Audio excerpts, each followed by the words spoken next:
Hi yogis, I'm Sarah from the Happy Yogi Co-op, and today I wanted to share with you what I learned as the prenatal vinyasa.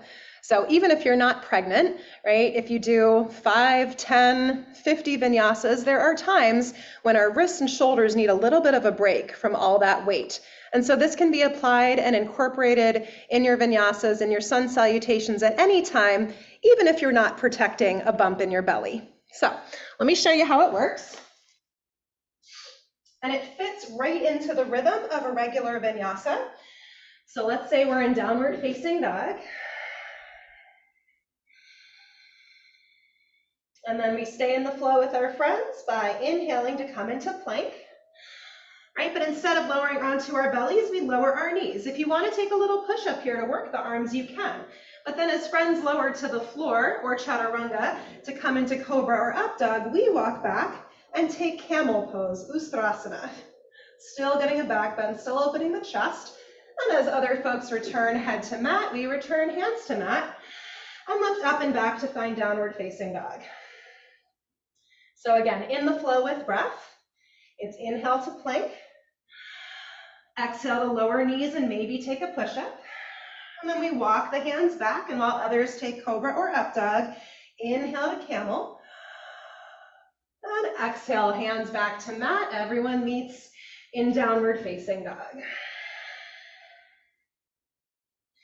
So in the flow with, let's say, a B series sun salutation, we'd start in chair pose. Inhale, Utkatasana. And if you happen to be growing a human, right, the stability, you might take a block between your knees and hug knees toward the midline to help keep the pelvis stable during and after pregnancy. One more deep breath in.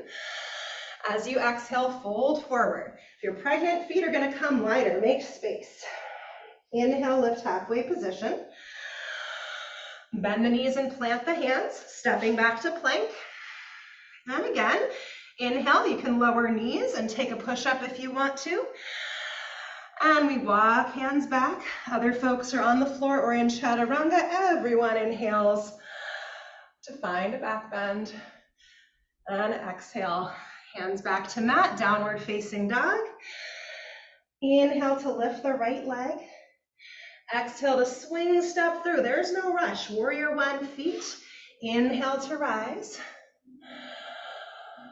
Exhale, hands find the mat. Now, another variation is to skip a vinyasa altogether. While others float to plank, you can come directly back to down dog and rest.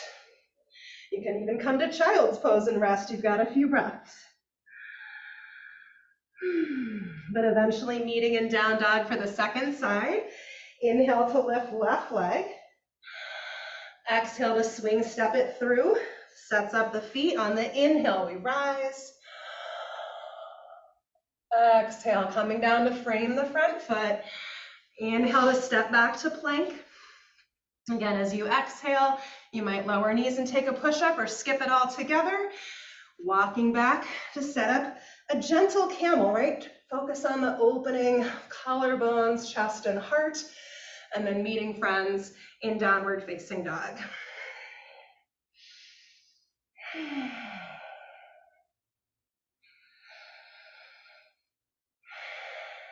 One more full breath here. And then we inhale to the tips of the toes, lifting heels and hips. Exhale, bend the knees. You can hop forward, but if you're growing a human, probably just going to walk toward the top of the mat. You could grab a block and place it between the knees again. We inhale, halfway position. Exhale and bow. And then you might squeeze a block or just sit the weight back to the heels. Inhale up to chair pose.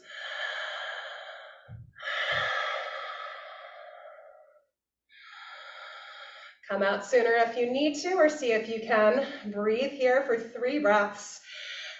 Third exhale, we come up and bring hands to heart center.